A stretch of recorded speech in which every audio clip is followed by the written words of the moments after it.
Morning, good afternoon, and good evening, ladies and gentlemen. Welcome to 2024 ESPEN Malnutrition Awareness Week, and welcome to the second webinar in a row for this MNW week. And this is the joint webinar of our society along with Medical Nutrition International Industry, so MNI. And the topic of today's meeting is malnutrition in cancer is not acceptable anymore. We have a very packed schedule, and we are sure that you will like it, and please join us for this webinar. I'm very happy to co-chair this webinar with my friend from Executive Committee, Professor Cristina Cuerda. Cristina. Okay, well, thank you, Stanislav, for this introduction.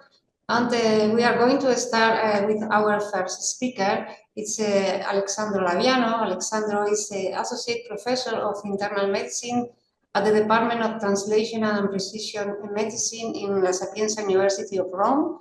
And during the last decade, Dr. Laviano has served for us in different positions in central committees, and now he's currently the director of the LLL program, and he's also coordinator of the ESPEN Cancer Task Force. His main research area are the topic of the pathogenesis and treatment of cancer, cachexia, and anorexia syndrome. And he's going to talk about prevalence of malnutrition in cancer patients, why and what we can do to change that through nutritional interventions. So, Alexandro, the floor is yours.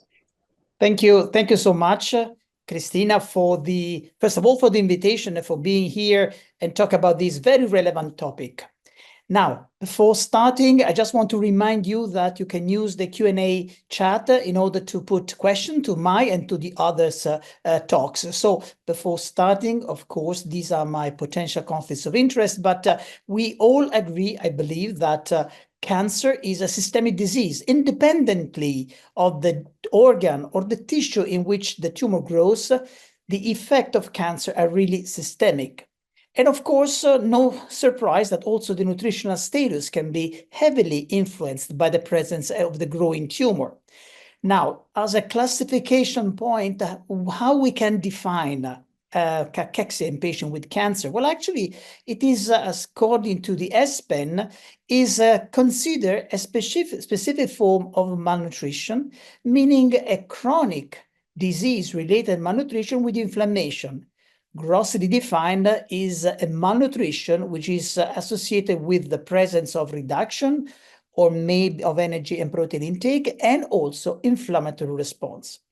Now, which is the pathogenesis? Well, we know that the pathogenesis is quite complex. This is just a cartoon addressing some of the mechanism. But what is important always to remember is that because of the number of mediators of cachexia, the treatment of pharmacological treatment of cachexia could be very, very complicated. Now, which is the prevalence? Well, I use these data which are coming from Belgium, which clearly show that according to GLEAM, and you will learn more about GLEAM from Professor Sederholm, you see that at baseline visit, the prevalence of malnutrition is approximately 26%. But the more the tumor progresses, you see after the 6 weeks visit, it is 53.8%. And then at the 4 months visit is 61%. So approximately 2 patients out of 3, they have cachexia. And look at this, interestingly, look at the physician assessment. They believe, actually, we believe that the prevalence is approximately 15% independently of the progression of disease. And so you see that we believe that the 4-month clinical journey that the prevalence is 14%, but actually it's more than 3 times higher. Now, if we then look actually not only at malnutrition according to GLEAM, but specific changes which may occur in the presence of the body composition, the presence of the tumor, you will see that approximately 50% of all patients with cancer, these are patients with lung cancer, they have some kind of change in body composition. Could be muscle, could be adipose tissue, could be muscle and adipose tissue. whatever the change, you see here, the survival is always influenced negatively. Now, why, and these data are around since many, many years, but why there is no such interest in malnutrition? Why the prevalence of malnutrition in cancer was so high 20 years ago and still high in 2024, almost 2025? Well, one potential reason is because we observed a shift of the phenotype of cancer-associated malnutrition. You know better than me that the majority of patients with cancer, particularly in the Western world, they have a high BMI. But the high BMI may actually hide changes in body composition, particularly a change in muscle mass. And independently of the BMI, if your patient has the so-called sarcopenic obesity, still the survival is significantly and negatively impacted, as shown in this recent study. Another potential effect is probably a flaw, a bias we have as a doctor. Should we target the disease, or should we aim at treating the cancer, or should we aim at treating the patient with cancer? Why I'm saying that? Because I like very much this study. This is an old study published approximately 7 years ago, but tells us that over a period of approximately 40 years, there are less and less patients with cancer who died because of cancer. But they die with cancer, but they died because of something else. You see, this is the green area, which is progressively increasing, meaning again, that patients are not dying because of cancer, they are dying because of something else. And this could be the changes in metabolism and body composition associated with the presence of cachexia. Now, these also supported by these interesting results, which I used when in Amsterdam, we were addressing these topics. You see nicely the trends in the number of cancer survivors reporting functional limitation. So what you see is that, wow, interestingly, we have an increased number of patients who survive cancer. But look at the increase, particularly of those patients with survive with limitation, with functional limitations. These highlights that sometimes we are very good in treating the cancer, but not necessarily so good in treating in supporting the patients. And then, of course, there is a lack of knowledge, the so-called, oops, I forgot to use the nutrition. And this is shown again in this Belgium study. Look at I told you before that approximately after 4 months visit, you have, I would say, 60% of malnutrition. Still, you see that 95% of all these patients, they do not receive any kind of clinical nutrition. 95% they do not receive, when we know that 60% of the patient will be already malnourished. And not only that, we will be, the later we start our supportive care, the larger are the negative effects on the patients and on the healthcare system. I like this very much. I like very much this study recently published, and they are looking at what happens in terms of health resource utilization, quality of life, if we wait in starting supportive care. You see here that if you do not provide supportive care, you have a high incidence of aggressive end-of-life care, death in hospital, emergency department in final 14 days, a chemotherapy in the final 14 days. But you see that the earlier the start of palliative care, which of course includes also nutrition, you have a significant reduction in all of these factors. Like, for example, new hospitalization, but more importantly, new ICU admission in the final 30 days. So in the ideal world, what can we do? Well, in the ideal world, we should provide immediately the nutrition to the patient, and we observe good results. This is a nice study coming from Switzerland, hospitals data, showing these are patients which are admitted to the hospital for an oncological diagnosis. And you see nicely that those who receive nutritional support, they have a significant reduction in hospital mortality, and they also have a significant reduction in the 30-day readmission rate. The data are there, so we have to feed these patients. So how to conclude? Well, of course, the idea is that we have the tool, we have the knowledge, we have to use it. But more importantly, we have to remember that in clinical practice, cancer does not exist. There are only patients with cancer. And as great physician, we have to treat the patient who has the cancer. Thank you very much for your attention. Thank you very much, Alessandro, for this enlightening lecture about this current situation. And I think now we got the perspective. And our second speaker comes from the United States. Professor Manfred Mandy is a professor of medicine and medical director of clinical nutrition at the Mayo Clinic in Rochester. His topic is nutritional strategies in oncology, enhancing cancer treatment through informed decision. Manfred? Thank you so much, Stanislaw. That was a perfect build-up to my talk, where I'll be focused on nutritional strategies in oncology, enhancing cancer treatment through informed decisions. These are my learning objectives and my disclosures. I don't have any disclosures for this particular talk. And, just building up on the last presentation, what I want to focus on is it's essential for us to diagnose malnutrition in patients with cancer. We also have to make sure that we understand that when we do give nutritional therapy, there are a number of barriers to that nutritional therapy.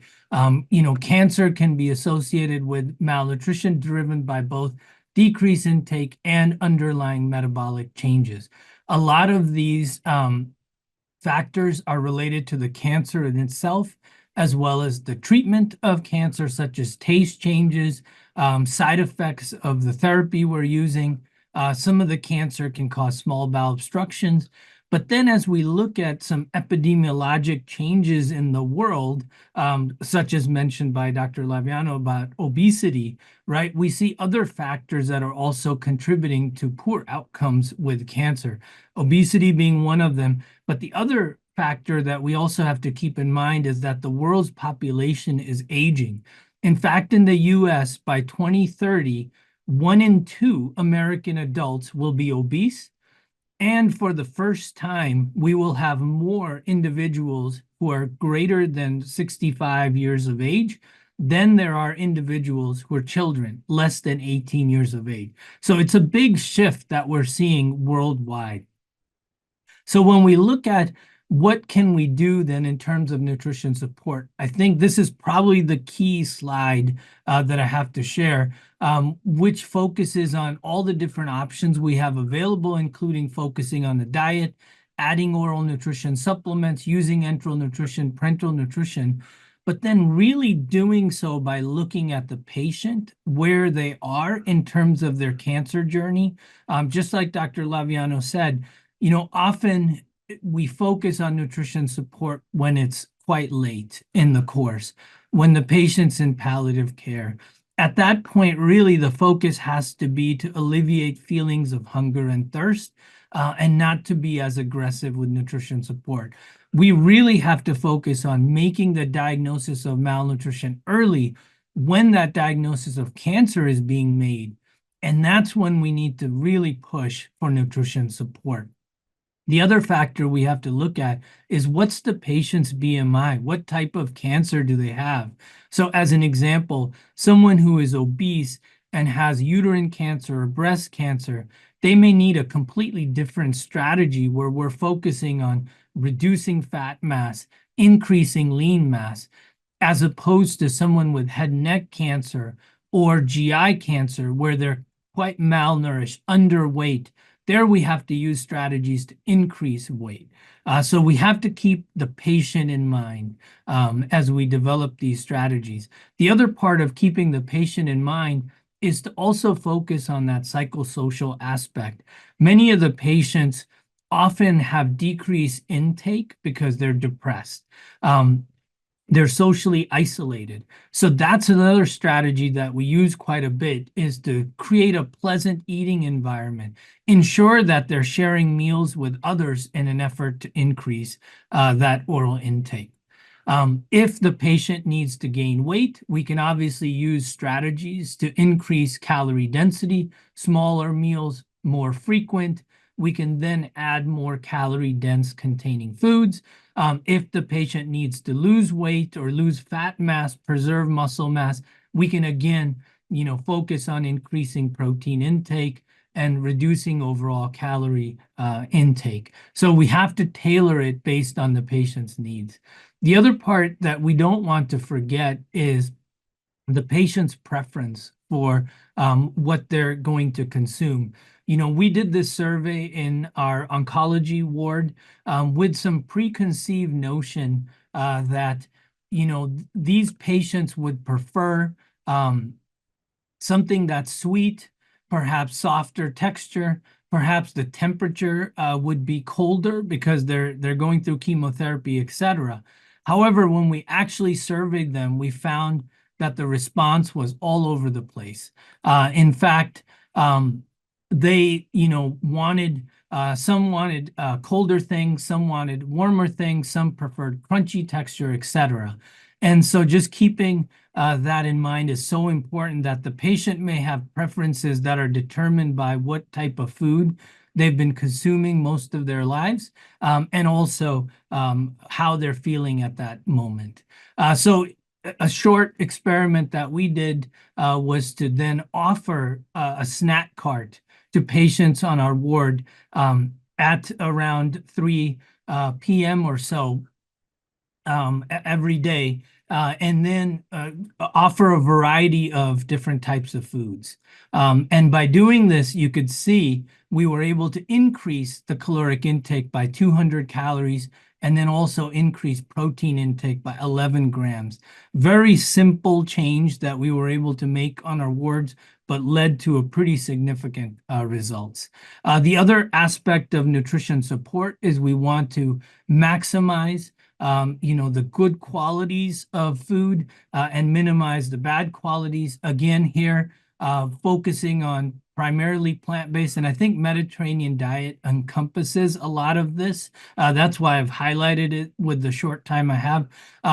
Focusing on whole grains, and then really limiting foods that we know are harmful. A lot of American diet is processed foods, etc., and we want to favor more unprocessed foods.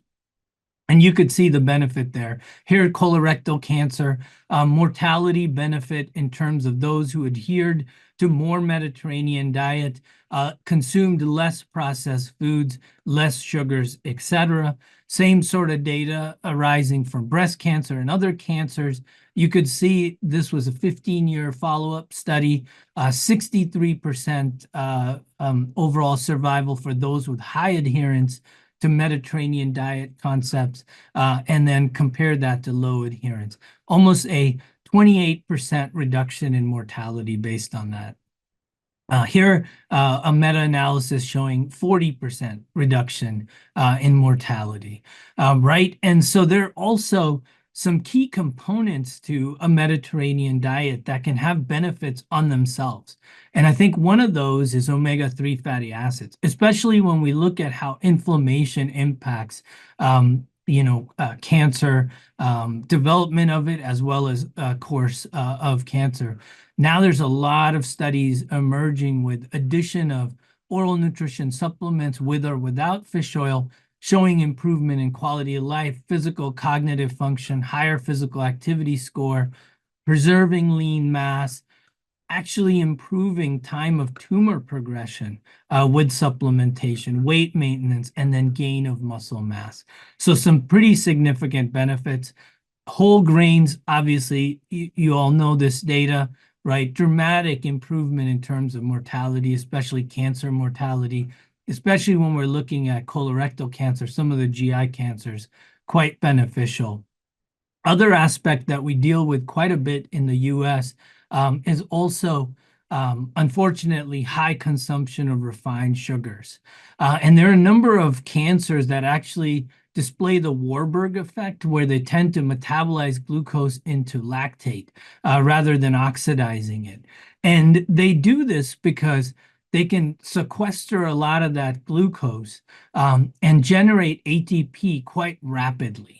Other things, this generates lactate, which can then change the microenvironment. It's more acidic, and it makes it easier for that cancer to metastasize and invade into that local area. And so by switching them to a ketogenic diet, or perhaps even just a reduced refined sugar diet, you can see dramatic reduction in some of the growth factors that may keep the cancer going. And then ketone bodies themselves may also have properties that can help with management of cancer. And so this is also another aspect of nutrition support that's emerging, with a number of studies showing benefit, and more are being added. But that's also another component that we want to look at. Which of the cancers is expressing this Warburg effect, and how low do we have to target the consumption of refined sugars? The second part of nutrition support, I think, is physical activity. And Dr. Laviano brought up a great point here, in that more and more patients are now surviving cancers, but are functionally depleted. And studies are showing us that those, and this study focused on those with obesity, solid tumors of the lung and the GI tract, those with sarcopenia had dramatically less survival than those with adequate muscle mass. So exercise is also the second component of nutrition support that we really focus on, and it's shown to have significant mortality benefit. You could see that here. And then also other benefits include improvement in fatigue, improvement in depression, mental health, physical functioning, social functioning, and then also improvement in some of those growth factors that perhaps are keeping the cancer going. So I had limited time, but essentially it is so important for us to focus on nutrition support in this population. You could see that those who lose more weight and those who are underweight have much, much higher mortality after the diagnosis of cancer. We have to tailor that nutritional support plan based on the patient, especially making the diagnosis early and then supporting them as early as possible. We have lots of different options. We want to focus on maximizing the beneficial qualities of nutrition, minimize those negative, and then combine that with physical activity. So with that, I will stop sharing. Thank you for this time. Well, thank you, Manfred, for this very nice overview of the nutritional management of patients with cancer. And now we move to the next speaker, Stein Casa. He's our member coming from ESMO, from the European Society of Medical Oncology. And he's a specialist in medical oncology and palliative medicine. He's director of the European Palliative Care Research Center at Oslo University Hospital, where he's also a professor. And he is involved and has been involved in many EU project research on this topic of cancer and palliative care. So he's going to talk about in practice gaps and how to implement nutrition interventions in cancer. The floor is yours, Stein. Okay, thank you, Christina. Thanks a lot. I'm happy to be here. What I will do, I will present an ongoing development, innovation, and implementation science project sponsored by European Union and with 9 big cancer centers in Europe participating, as well as ESMO, EAPC, and quite a few people also from ESPEN are participating in the nutritional part of this project. So quite a few of you, the 2 first speakers already have mentioned that we have pretty good evidence that it helps to systematic assess nutrition, to make a nutritional diagnosis. And we have pretty good evidence on what type of treatment works. And you can find some of this information also in this ESMO handbook. However, we are not good enough to implement what we know into clinical practice. And that's actually what my talk is about. This has already been shown that malnutrition is prevalent.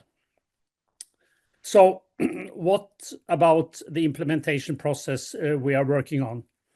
I think we need to work carefully with the clinicians, with oncologists, with oncology nurses, with nutritionists, and everyone who see the patients clinically. They need to be aware of the problem. They need to understand the impact for the patients. They need to have knowledge about the evidence, and they have to understand how to impact clinical practice. So we believe that we need to assess how behavioral changes need to occur, how we diagnose or classify the patients, and how we get that information into the decision-making process. Then we need to have a plan, a treatment plan, and then we need to have a plan on how to follow up the patients. So that's the basic idea behind the MyPath project. So we know that nutrition, psychological, physical, or to put it this way, as was mentioned earlier today, that to focus on the patient living with a disease, it works. However, it's not routinely addressed into clinical practice, and that was actually what EU also placed as one aim in the call, how to solve this limitation. And we believe that, and we hope that what the ongoing work we are doing within MyPath, that it may be a change in clinical practice in a couple of years. So what is the rationale between or behind the MyPath project? We want to digitalize the patient-reported outcomes, nutritional assessment. We want to digitalize the clinical consultation, and we want to make patient-centered care pathways for malnutrition, pain, insomnia, etc., and give digital support to it. However, this project, I quite often say, it's 30% an ICT project, it's 70% a clinical change of behavior project.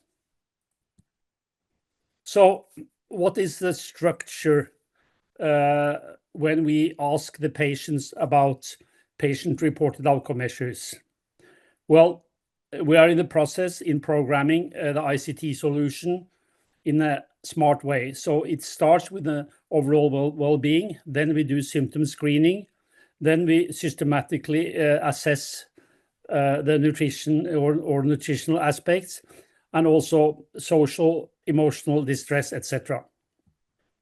Then if the patients endorse, for example, nutritional symptoms, then the patient will get more detailed questions about symptoms and signs related to nutrition. And we are following the international guidelines from ESMO, from ESPEN, etc. So this is the structure we are working on. We start with the patient-reported outcome measures because we believe to ask the patients about symptom signs, weight history, etc. works. Then we transfer this information into the ICT system and analyze the different informations. Then we use the MyPath baseline information, again, based upon existing knowledge. And then the patients are automatically put into risk groups, which the expert group has proposed, and we will test it out empirically. So it's not at risk for malnutrition, at risk for malnutrition, moderately and severely malnourished. Then we also have in the system a standardized assessment, a standardized consultation. It can be with a clinical nurse, it can be with an oncologist, it can be with a nutritionist, depending upon what type of resources each center have. And that consultation put in more information into the system about dietary, nutritional aspects. And then we put all this information together with also background information related to the health status, inflammatory status, etc. And the idea is that this, again, will generate a nutritional plan, which will be assessed together with the patient and the healthcare provider. So one example here is a patient, 75 years old. The patient reported outcome measures are completed, the nutritional classification is performed, and the clinical consultation is also done together with the patients. So here you see the structure. I won't have time to go into the details here. This patient has pancreatic cancer, and it's also important to know that this patient will receive neoadjuvant therapy. So what do we do when you have a malnourished patient in a neoadjuvant situation before possible surgery? So after this assessment, we know that this patient is moderately malnourished. Some impact symptoms is a patient with pancreatic cancer, and this patient needs prehabilitation before surgery during neoadjuvant chemotherapy. So we are trying to put this into a system, and we are working on it, and we will test it out empirically in this innovation science project, implementation science project.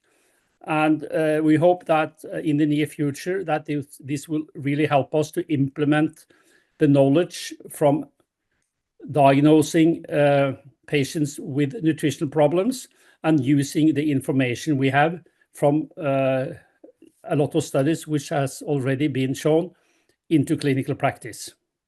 Thanks a lot. Thank you very much, Professor Casa. I think this is a great idea. I think it may work and may really help to diagnose and treat malnutrition. So we're keeping our fingers crossed for this activity, and we hope to collaborate with you, not only on this project. I've seen that the audience is already using Q&As. Just wanted to remind you that if you want to ask questions, just please type them in this Q&A section. And with this being said, I'd like to invite the next speaker. Professor Tommy Cederholm comes from Sweden. He's Professor Emeritus at Uppsala University and also at Karolinska University, where he works as a senior consultant. And of course, he is one of the key persons at our society. He is a former officer of the executive committee, and he is one of the main leaders for the GLIM project. So the topic is quite obvious: how to bring the GLIM framework in practice for oncology patients. Tommy? Thank you very much, Stanislav, and thank you for inviting me to this webinar. Not surprisingly, I will talk about how to bring the GLIM framework in practice for the oncology patient and how we can then adapt GLIM for that situation. There are no disclosures for me in this talk. Alessandro already showed this general template of the malnutrition scheme, and it's obvious that cancer is subclassified as a disease-related malnutrition with inflammation, which perhaps also some kind of simplify the diagnostic procedure. The general GLIM procedure for the diagnosis of malnutrition is under some kind of update, but it's very similar to which will be presented in perhaps 3 or 4 months, but it's very similar to the older one. And we have risk screening where we want to identify subjects, and then we assess 5 core criteria: 3 phenotypic, non-volitional weight loss, low body mass index, low muscle mass, and also 2 etiologic criteria: decreased food intake, or there is a disease or condition that is typically associated with inflammatory activity. And when you meet 2 of these criteria, you are diagnosed with malnutrition. So how can we adapt this, or perhaps even more simplify the procedure if you have a patient with an oncology disease? As the patient already has a disease that is often related to inflammatory activity, we can say that the risk screening is already done. We don't have to do any particular risk screening. Also meaning that one of the etiologic criteria is also already fulfilled, that the disease or condition that is typically associated with inflammatory activity is already there. So then actually for the confirmation of the diagnosis of malnutrition, you really only need to fulfill one of the three phenotypic criteria to meet the criteria for malnutrition diagnosis. You may well know that there are some new guidance on how to assess muscle mass, which is not different between general patients or oncology patients, and if you have access to technical approaches, use them. We saw from I think it was Manfred who showed that we can use CT scans to perform for other reasons, but if you don't have access to these technical approaches, it's okay to do clinical approaches, for example, to measure the calf circumference. And there are also some new guidance for the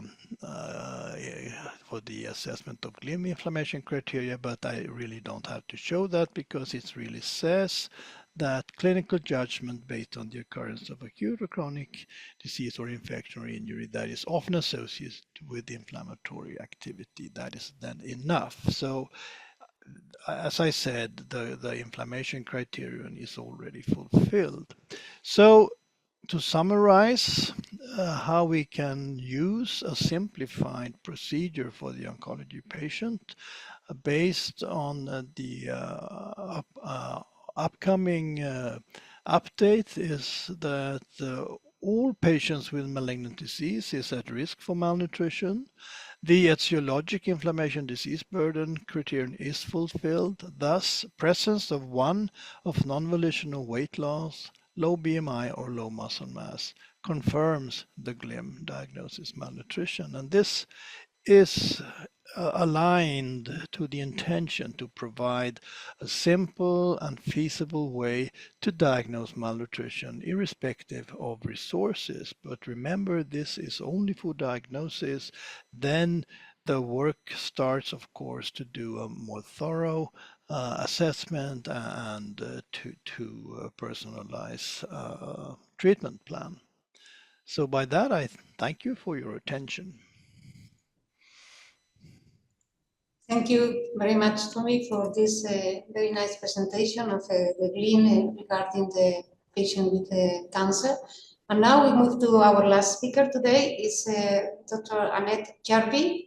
She's Global Head of Medical Affairs at Nestlé Health Science. She's a clinical dietitian and clinical researcher with a PhD studies. She comes from Sweden, and she will talk about talking cancer-related malnutrition, the role of guidelines and global standards. So thank you, Annette. The floor is yours. Thank you for this kind introduction, Christina. It is my honor to be presenting together with such a distinguished group of top experts at this ESPEN-MNI webinar. And I'm presenting on behalf of the Medical and Scientific Affairs Working Group at Medical Nutrition Industry. And I will talk about the role of guidelines and dissemination of guidelines beyond nutritionist specialists, and also a bit on some work on global standards that MNI is involved in. First, a few words about MNI. The medical nutrition industry is the voice of the medical nutrition industry at international level. It is a non-for-profit association dedicated to advancing better care through better nutrition across all ages and healthcare settings. MNI's work on advocacy serves to support the role of nutritional care in clinical practice.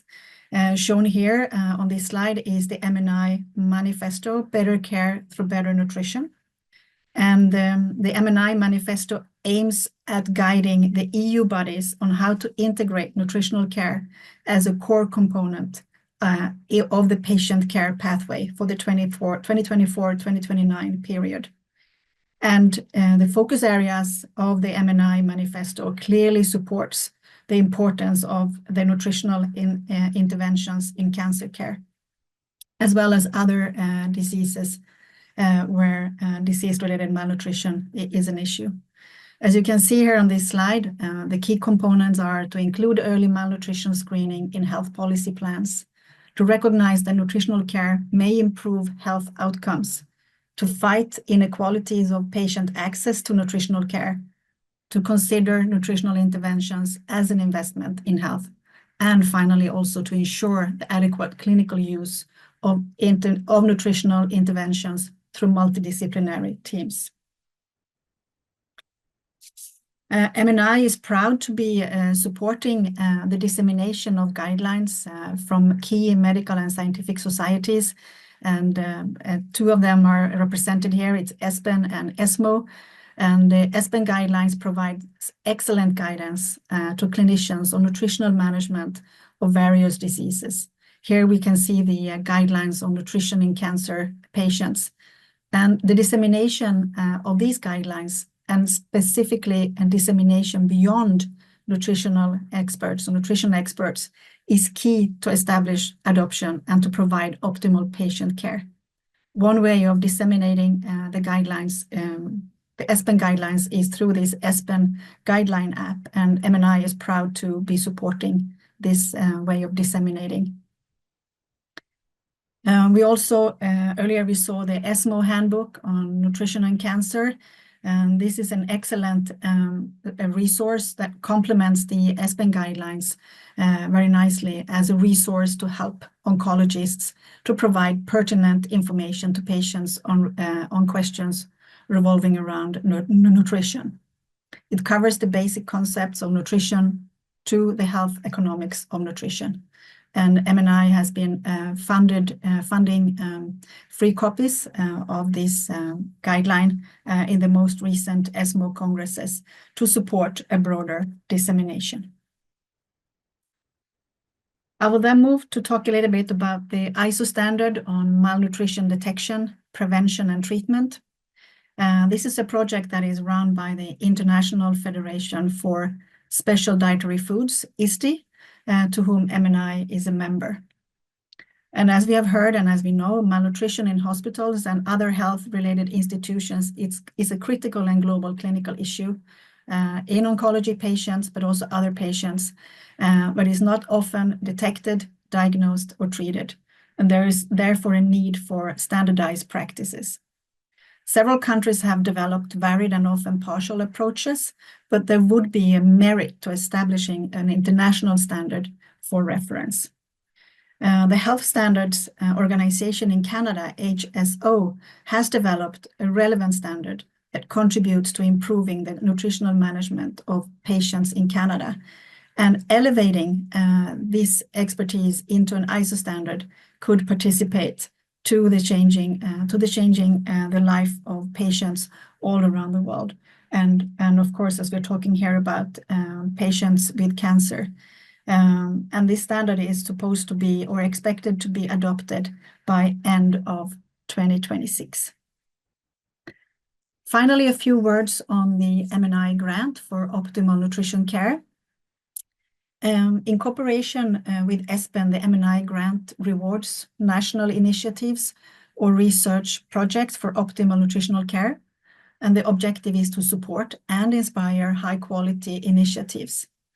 Over the years, the MNI grant has supported or stimulated ambitious initiatives which have contributed to improving nutritional care at a national level, including on cancer. And here on this slide, you can see some of the latest grant winners from the last couple of years. With this, I would like to say that let's continue to collaborate and join our efforts for better cancer care through optimal nutritional interventions. Thank you. Thank you very much, Dr. Järvi. And thanks MNI for the ongoing support and dissemination of guidelines. And we can now start the Q&A session. We have already 16 questions which we received. So Christina, could you please start? Okay, well, thank you, Stanislav. There are some questions regarding, for instance, the use of omega-3 fatty acids in the treatment of these patients with cachexia. So if this treatment is possible during the chemotherapy treatment, etc. What are the recommendations that you can give us? Maybe Alessandro Manfred can tell something about this. Yes, I've seen also there was a question regarding the use of omega-3 fatty acids during chemotherapy, and the question was whether this is allowed and is it safe? Because this relates to a paper which was published some years ago regarding the so-called platinum-induced fatty acids. There was a nice study coming from the Netherlands in animal showing that the use of platinum-based chemotherapy in experimental models of cancer transforms, I would say, omega-3 fatty acid supplementation in this platinum-induced fatty acid, which reduces the efficacy of anti-cancer treatment. So this has a major impact a few years ago, but over the last few years, it has been clearly shown that even in case these PFA are actually produced, and we are not so sure in humans, but anyway, even if they are produced, the concentration is so low that you don't see any major effect on the efficacy of anti-cancer treatment. So omega-3 fatty acids is absolutely safe during chemotherapy, even in patients receiving platinum-based chemotherapy. Stanislav. Yeah, I don't know if Marty wants to add something to this. Or... Yeah, no, that was really well answered. And I think more and more data is also starting to emerge about the benefits of omega-3 fatty acids. And I kind of tried to condense that in one slide, but, you know, especially in terms of physical functioning, lean mass preservation, and a number of those studies that I highlighted used fish oil supplementation while the patient was receiving chemotherapy. There's one study in colorectal cancer patients where they actually showed improvement in time to progression of chemotherapy with the supplementation of fish oil. So I think a lot more research to come, but that was really well answered. Thank you. Tommy, another question is for you. It's about including muscle strength assessment at the earlier stage of GLIM malnutrition assessment. What's your opinion on that?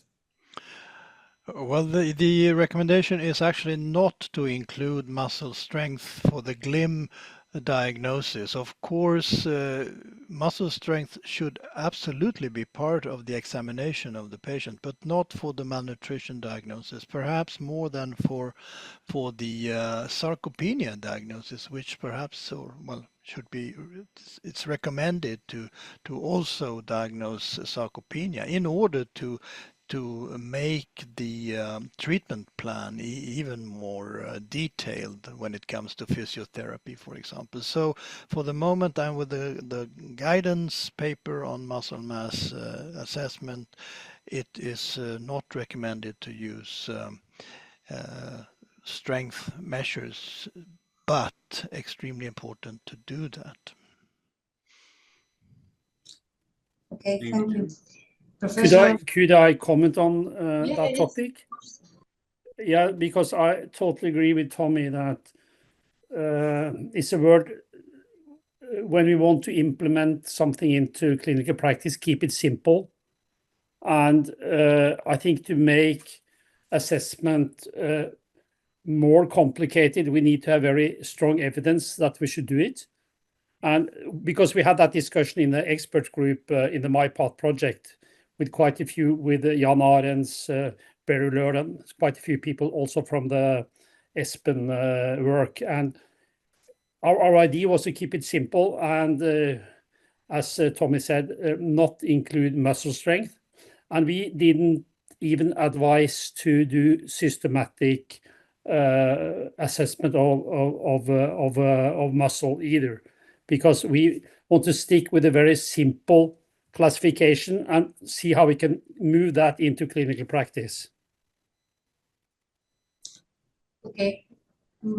I would like to ask Professor Steenkasa about the use of the app that you commented, MyPath. If it will be available free for use for the patients and professionals. Can you tell us something? Yes. Okay. So this is a 5-year project. We are moving into year 3 right now, and we will test out the whole system, including resource setting, how to change the working practice in the outpatient oncology clinic, together with the support of the ICT tool. And it will probably not be available to the public domain until a year or 2, but we have had so many questions now. So we might change that strategy. However, we want to test it out and be sure that it works before we make it available. Thank you. Manfred, you had it coming. So there is this question on long-term effects of ketogenic diet on nutritional status. Could you please comment on this?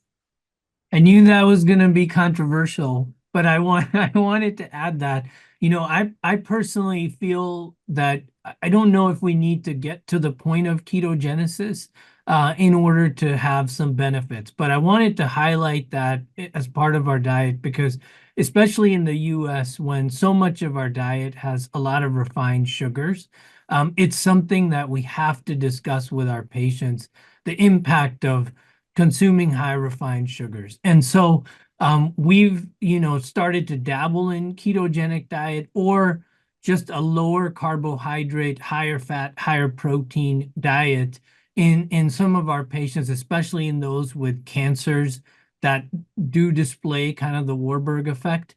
I think it has a lot of benefits. We have to be cautious because it can lead to weight loss. And so you have to look at the patient before you make that determination. And that was the big slide I wanted everyone to focus on, right? For someone with breast cancer, endometrial cancer, who has a BMI of 40, 50, you know, perhaps going as far as a ketogenic diet may have some benefit. But in someone who has, you know, GI malignancy, gastric malignancy, pancreatic cancer, their BMI is 17, that's probably not the person we want to focus on a ketogenic diet. So I think we have to individualize based on the patient and the benefit they're going to get. Thank you. Okay, thank you. There are some questions about the micronutrients in patients with cancer. For example, for instance, vitamin D or other micronutrients. What can you tell us? What are the recommendations, the guidelines about the use of micronutrients in patients with cancer and malnutrition? Well, if I may start, maybe discussing, of course, there is a lot of debate about vitamin D. The true challenge is that vitamin D, there are many epidemiological studies associating the presence of high vitamin D levels with the reduction in the risk of developing cancers. But so far, I don't think that there is any prospective randomized control trial with vitamin D supplementation showing a significant effect on the development of chronic diseases. So, of course, it would be better to maybe correct a deficiency, but this goes beyond should not be given basically because we want to reduce the growth of the tumor. Yeah, unfortunately, I mean, I can add, I think we've tried so many studies, vitamin E, vitamin D, right? We've tried to give higher doses of micronutrients.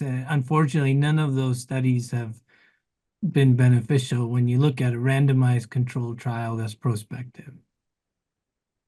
Thanks, Manfred. Short questions, I mean, short answer to some questions, I think, because we're running out of time. So regarding the risk of bleeding for omega-3, the omega-3, they don't increase the risk of bleeding. That's a fact, and that's all in this topic. Regarding glutamine, unfortunately, to answer this question is relatively, the answer will be very long, so we need another webinar for this, because that's a big topic. Sorry for that. And there are also many questions coming about the best diet that we can choose for our cancer patients. As you've heard what the lecture of Professor Mundi, so you now know where to look for the best diet. It's not that simple, so we hope to help you a bit with this. And unfortunately, as we're running out of time, we're scheduled for the webinar until 6. I have to ask Professor Cuerda to wrap up and conclude the meeting. Okay, well, thank you. I would like to thank all the speakers and of course the participants for all the questions that they have shared with us. And it has been a pleasure to have all of you during this webinar. And we look forward to continue this collaboration, of course, with the oncologists, with ESMO, with MNI. Thank you for this collaboration. And stay tuned because this webinar is included in the Malnutrition Awareness Week, and we have new releases every day. Tomorrow we will have a new webinar of primary care and nutrition, and then Nutrition Day, and on Friday we will finish with some policy and nutrition. So stay tuned to our social media, and thank you very much for staying with us today. Bye-bye. Thank you. Thank you.